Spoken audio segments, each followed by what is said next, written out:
दूसरा पित्त का हिस्सा बहुत क्लियर है, एकदम स्ट्रेट फॉरवर्ड है कि घी ज्यादा खाएंगे पित्त आपका हमेशा सम रहेगा। और ज्यादा घी खाने का जो समय है वो बारिश के दिनों में और ये जो गर्मी के दिन होते हैं ना, उस समय घी ज्यादा खाइए ताकि पित्त को कंट्रोल करके रखे। और वात के लिए मैं पहले ही बता चुका हूं, शुद्ध पित्त। अभी ये जितनी बात है आप सोचो कितनी सरल है, बस हमें अपनी जीवन शैली में थोड़ा बदलाव करना है। जीवन शैली में बदलाव से पहले मन में संकल्प लेना है कि जी हम तो ऐसे ही चलेंगे, दुनिया जिधर जाए जाए हमें उससे मतलब नहीं, हम तो ऐसे चलेंगे। तो ये 3 चीजें अगर आपने देख ली तो बहुत अच्छा है। अब थोड़ा आगे चलें, अब और दूसरी चीजों पे मैं चलता हूं कि और कौन कौन सी चीजें हैं जो आपके आसपास हैं और आपके वात पित्त कफ तीनों को सम पे लाने में मदद कर सकती है। ये तीनों समभाग में रहें तो अच्छा होता है। और कौन कौन सी चीजें हैं? तो भागवती जी कहते हैं रसोई के बाहर जाने की जरूरत ही नहीं, सब वहीं है। भागवती जी ने एक सूत्र लिखा है, दुनिया का सबसे बड़ा औषधि केंद्र हमारा रसोई घर है। सबसे बड़ा औषधि केंद्र रसोई घर है। अब दुर्भाग्य से हम रसोई में जिनको मसाला कहते हैं ना, मसाला, वहां मसाला कुछ नहीं है, सब औषधि है। मसाले का और औषधि का अंतर मालूम है? ये मसाला तो शब्द ही भारत का नहीं है, पहले तो ये बता दूंगा। ये अरबिक शब्द है, फारसी से अरबी में आया, अरबी से हमारे घुस गया, हिंदी में और जगह जगह घुस गया। ये विदेशी आए तो ये शब्द भी आया। हिंदुस्तान में 17वीं 18वीं शताब्दी का साहित्य जब मैं पढ़ता हूं तो जब तक मुगलों का राज्य रहा तब तक मसाले शब्द का बहुत उपयोग है। मुगलों के राज्य के पहले एक भी जगह किसी भी शास्त्र में मसाला नहीं है। चरक संहिता पढ़ी मैंने, कहीं भी मसाला नहीं है उसमें। सुश्रुत में कहीं मसाला नहीं है, बागभट्ट की कहीं मसाला नहीं है।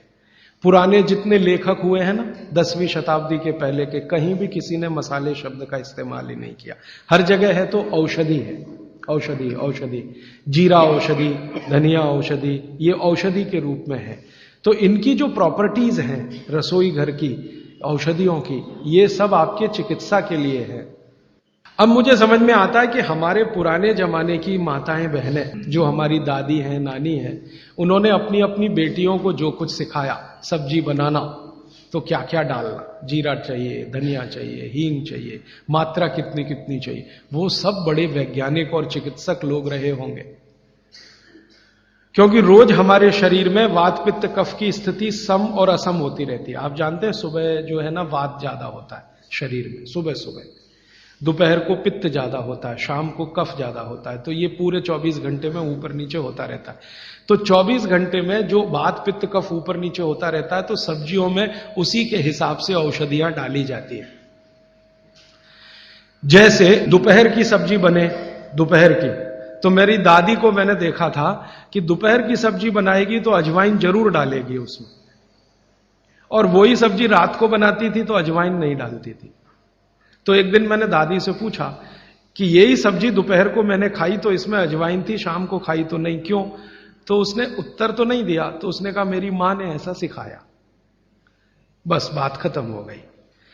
अब उस समय मैं भी मान लिया कि ठीक है, उसकी मां ने सिखाया। अब जब मैंने काम शुरू किया ये चिकित्सा पर, तब मेरे समझ में आया कि अजवाइन जो है पित्तनाशक है। घी के बाद, देशी गाय के घी के बाद जो सबसे ज्यादा पित्तनाशक दूसरी कोई चीज है तो वो अजवाइन है। और दोपहर को पित्त भड़कता है, आप जानते हैं, और वो स्वाभाविक है क्योंकि खाना खाने के लिए पित्त भड़कना ही चाहिए। तो उस समय अजवाइन डाली जाती है सब्जी में, क्योंकि दोपहर को ही शरीर को अजवाइन की जरूरत होती है पित्त को सम पे लाने के लिए। तो भारत में ज्यादातर माताएं बहनें ये बात जानती हैं कि दोपहर की सब्जी में अजवाइन चाहिए। दोपहर का दही है ना, दही का मट्ठा, उसमें भी अजवाइन का बघार लगता है। दोपहर की जितनी भी चीजें हैं ज्यादातर अजवाइन ग्रस्त होती हैं या अजवाइन से बनती हैं, क्योंकि पित्त को सम पे रखना है। तो आप सोचो जो लोग ये कर रहे हैं वो बिना कहे कितना बड़ा काम कर रहे हैं, हमने उसका वैल्यूएशन नहीं किया, ये हमारी मूर्खता। हमारे यहां तो एक बहुत बड़ा दुष्कर्म इस देश में हुआ है। अंग्रेजों के हम गुलाम हो गए तो सब कुछ हम भूल गए, अपनी चीजें। अंग्रेजों ने जो सिखाया वही हमें याद है। तो हम जीडीपी का कैलकुलेशन करते हैं अंग्रेजों के फॉर्मूले से। जीडीपी निकलता है इस देश का, ग्रॉस डोमेस्टिक प्रोडक्ट। तो मैंने बहुत बार इस देश के अर्थशास्त्रियों से पूछा कि जीडीपी में आप विचित्र विचित्र कैलकुलेशन करते हैं। जैसे भारत की पुलिस है, उस पर जो खर्चा हो रहा है वो जीडीपी का हिस्सा है। अगर चोरियां बढ़ी, डकैतियां बढ़ी, तो पुलिस का खर्च बढ़ेगा तो जीडीपी बढ़ेगा।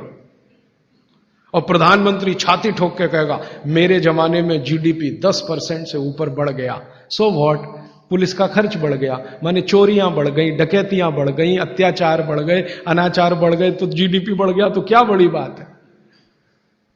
तो हमारे जो जीडीपी के कैलकुलेशन है बड़े विचित्र हैं। इसमें चोरी हो, डकैती हो, लूट मारी हो तो जीडीपी बढ़ेगा, लेकिन माताएं बहनें घर में जो करती रहती हैं वो जीडीपी में है ही नहीं, कैलकुलेशन ही नहीं है उसका। भारत सरकार कोई कैलकुलेशन नहीं करती कि किसी माँ ने 1 किलो पापड़ बना दिए तो जीडीपी बढ़ा कि नहीं, तो कहते हैं जी मालूम नहीं बढ़ा कि नहीं बढ़ा, क्योंकि कैलकुलेशन नहीं है। किसी माँ ने दाल की बड़ी बना दी 5 किलो दाल की, तो जीडीपी बढ़ा कि नहीं बढ़ा। आपका मन क्या कहता है, बुद्धि क्या कहती है, बढ़ा कि नहीं बढ़ा। किसी ने बड़ी बना दी, किसी ने पापड़ बना दिए, किसी ने कुछ बना दिया, किसी ने गोंद के लड्डू बना दिए, किसी ने मावे का कुछ बना दिया, तो जीडीपी तो बढ़ ही रहा है, लेकिन हम कैलकुलेट नहीं कर रहे हैं उसको, क्योंकि अंग्रेजों के यहां महिलाओं का किया हुआ काम महत्व का नहीं माना जाता। अंग्रेजों के यहां ये जो अंग्रेज जात है ना दुनिया में, ये महिलाओं के किए हुए काम को काम ही नहीं मानती। आपको मालूम है 2000 साल यूरोप में महिलाओं को पुरुषों से हमेशा कम वेतन मिलता रहा, और आज भी है ये कई देशों में। वो मानते ही नहीं कि इनका कोई काम है। क्यों? वो महिलाओं में आत्मा नहीं मानते। हां, यूरोप का सबसे बड़ा दार्शनिक है प्लेटो, वो कहता है कि स्त्रियों में आत्मा ही नहीं होती, आत्मा सिर्फ पुरुषों में होती है। तो स्त्री जो करे वो बेकार है, पुरुष जो करे वो ही अच्छा है। तो उनके यहां से ये कैलकुलेशन हमारे यहां आ गया कि स्त्री कुछ भी करे तो काम ही का नहीं। तो अंग्रेजों का 200-250 साल जो राज चल गया, उसमें हम सब के दिमाग खत्म हो गए, सोचना विचारना बंद हो गया, तो हमने भी वही मान लिया। मैं अब इसको बदलना चाहता हूं, और मैं ये समझना चाहता हूं और समझाना चाहता हूं कि स्त्रियां जो कर रही हैं वो किसी डॉक्टर से कम नहीं है। बस अंतर इतना है कि डॉक्टर को आप फीस देकर उससे एडवाइस ले रहे हैं, हमारी दादी नानी फोकट में वही एडवाइस दे रही है, धनिया खाओ, जीरा खाओ और ये अजवाइन खाओ, आपके पेट की गैस खत्म हो जाएगी। और ये 3500 साल से वैसे का वैसा ही है, अजवाइन खाओ तो गैस खत्म होती ही है। कभी भी आप करके देख लो। आप में से किसी को भी बहुत गैस बनती हो, पेट में एसिडिटी की तकलीफ हो, आज से शुरू कर दो। आप खाना खाया तो उसमें ध्यान रखो अजवाइन ज्यादा रहे, दाल में, सब्जी में, वगैरह वगैरह। और अगर नहीं कर पा रहे हैं तो खाना खत्म करते ही थोड़ी अजवाइन खा लो।